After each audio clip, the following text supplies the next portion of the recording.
Sekarang kita lanjutkan soal nomor 13 ya, latihan A dari buku paket halaman 256. Sebuah kinceria diameternya 50 meter membutuhkan waktu 15 menit untuk berputar satu putaran.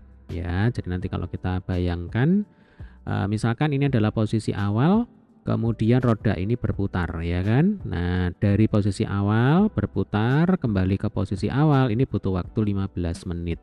Artinya apa? Artinya 15 menit di sini menunjukkan periode kan gitu. Ya, periode itu simbolnya adalah T besar. Berarti T besar itu sama dengan 15 menit. Lalu diameter itu kata lainnya adalah garis tengah. Nah, berarti jarak dari sini ke sini itu sama dengan 50 meter. Oke, kita lanjutkan dulu. Putaran kinceria ini berlawan arah dengan putaran jarum jam. Berarti kalau kita bayangkan arah perputarannya itu ke sana. Ya, pertanyaan yang A, jika seseorang mula-mula berada di puncak kinceria tersebut, berarti mula-mula posisi awalnya ada di sini. Nyatakan ketinggian orang tersebut terhadap titik pusat kinceria itu setiap menitnya. Jadi kan setiap menit tentunya ketinggian orang itu akan berbeda karena ini kan rodanya berputar ya. Nah, kalau ketemu bentuk soal semacam ini, ingat bahwa yang namanya gerak melingkar itu selalu bisa kita modelkan sebagai fungsi sin atau fungsi cos ya. Tergantung di sini posisi awalnya ada di mana. Kalau posisi awalnya itu ada di puncak, nah maka nanti yang paling enak, yang paling cocok kita modelkan dengan fungsi cos. Jadi kalau ini adalah acuan ya. Nah, ini acuan. Acuannya itu terhadap titik tengah ya, titik pusat dari roda kincir. Berarti yang namanya acuan itu ketinggiannya kan sama dengan 0. Nah, maka ketika posisi awal itu ada di titik puncak, itu mengingatkan kita tentang grafik fungsi cos. Nah, kalau kita sketsa grafik fungsi cos ya. Ini ada sumbu X, kemudian di sini ada sumbu Y. Atau kalau kita hubungkan dengan soal nomor 13, berarti sumbu X itu merupakan sumbu waktu, sementara untuk sumbu Y ini merupakan sumbu ketinggian ya. Kalau ketinggian itu simbolnya H. Maka yang cocok itu adalah grafik fungsi cos. Nah, bentuknya seperti ini kira-kira. Jadi di T sama dengan 0 ya, di posisi awal justru ketinggiannya maksimum, di sini amplitudo. Kemudian seiring berjalannya waktu ya, ketinggiannya akan berkurang, kemudian kembali ke ketinggian sama dengan 0 di sini. Lalu dia turun ke bawah ya kan, berarti nanti ketinggiannya negatif karena berada di bawahnya acuan. Nah, di sini ya, ini negatif amplitudo. Ini min A dan seterusnya. Ya, akhirnya kembali ke posisi semula, yaitu di posisi puncak. Berarti nanti yang cocok itu adalah grafik fungsi cos ya, sehingga fungsinya ya fungsi cos. Maka bisa kita tuliskan di sini H itu sama dengan A dikalikan dengan cos theta. Nah, ini dulu ya. Ini saya beri tanda. Selanjutnya, theta itu rumusnya adalah omega dikalikan dengan T. Nah, ini mungkin agak sedikit asing ya. Apa itu omega? Omega itu adalah kecepatan sudut. Nanti akan kita pelajari di fisika ya. Kalau T kecil ini jelas waktu. Nah, kalau theta itu sudut. Ya kan? Ini kan cos theta, berarti kan cos sudut tertentu. Nah, sudutnya itu sendiri punya rumus yaitu omega dikalikan dengan T. Nah, untuk omega rumusnya adalah 2pi dibagi dengan T besar. Nah, jadi nanti theta itu sama dengan 2pi dibagi dengan T besar dikalikan dengan T kecil. Apa bedanya T besar dengan T kecil? Kalau T besar itu menunjukkan periode, menunjukkan waktu yang dibutuhkan bagi roda untuk berputar satu kali. Ya, kalau kita hubungkan dengan grafik fungsi cos, berarti periode itu adalah waktu yang dibutuhkan untuk menyelesaikan satu siklus. Ini namanya satu siklus. Ya, Dek ya. Nah, kalau T kecil itu adalah waktu sembarang. Gitu ya. Sehingga nanti untuk soal yang A. Nah, untuk soal yang A, kita akan punya fungsi yaitu HT sama dengan amplitudo dikalikan dengan cos dalam kurung 2pi dibagi dengan T dikali dengan T kecil. Nah, amplitudonya berapa? Coba perhatikan. Dari sini ke sini itu kan diameter. Ya kan, ini diameter. diameternya 50 meter. Amplitudo itu adalah ketinggian maksimum. Yang namanya ketinggian berarti diukur terhadap acuan. Nah, acuannya kan pas di tengah-tengah sini. Kalau dari sini ke sini itu sama dengan 50 meter, berarti dari acuan ke titik tertinggi itu akan sama dengan 25 meter, ya, atau 50 per 2. Nah, itulah yang disebut sebagai amplitudo. Berarti H itu sama dengan 25 dikalikan dengan cos 2pi dibagi dengan 15 dikalikan dengan T kecil, ya. Jadi periodenya atau T besarnya sama dengan 15, tinggal adik-adik masukkan ke sini. Nah, ini jawabannya, ya. Oke, sampai sini bisa dipahami ya, atau coba kita cek ya.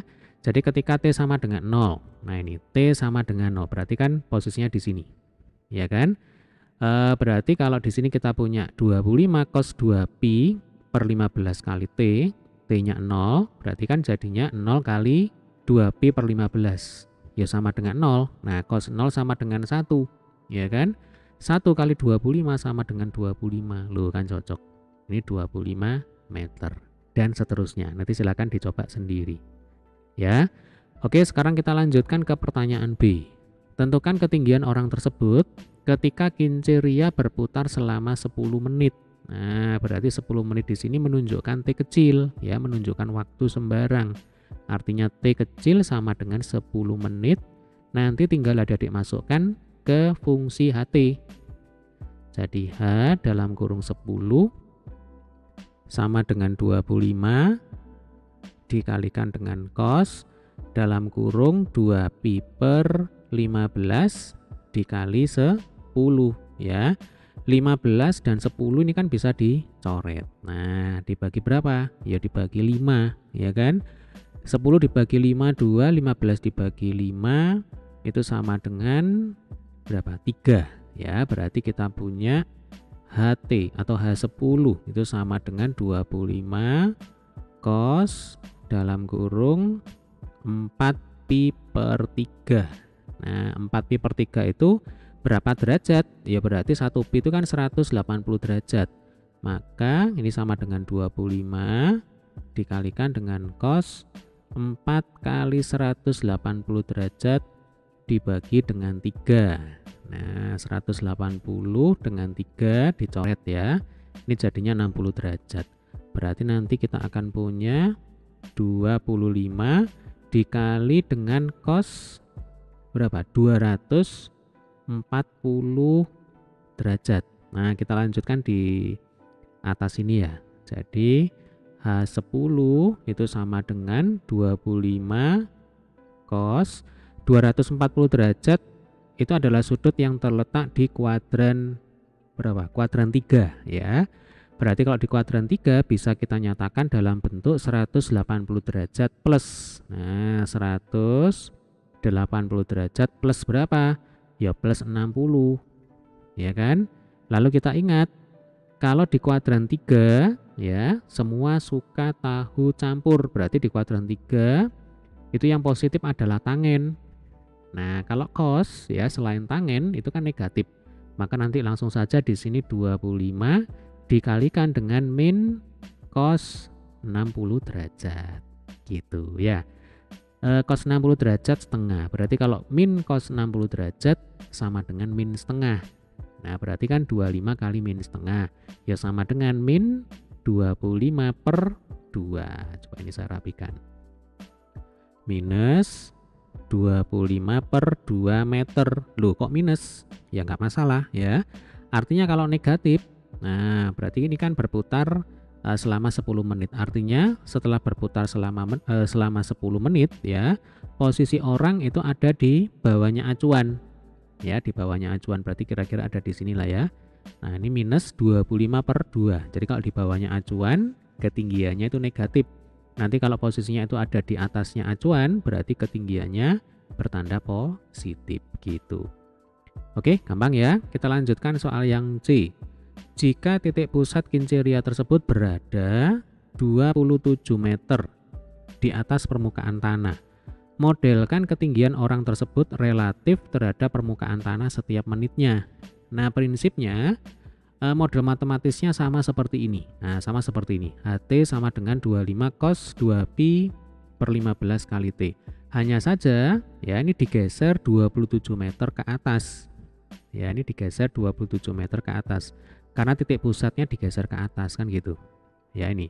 Titik pusat kincir berada 27 meter di atas permukaan tanah. Nah, berarti digeser ke atas sejauh 27 meter. Maka fungsi ini tinggal ditambah dengan 27, itu jawabannya.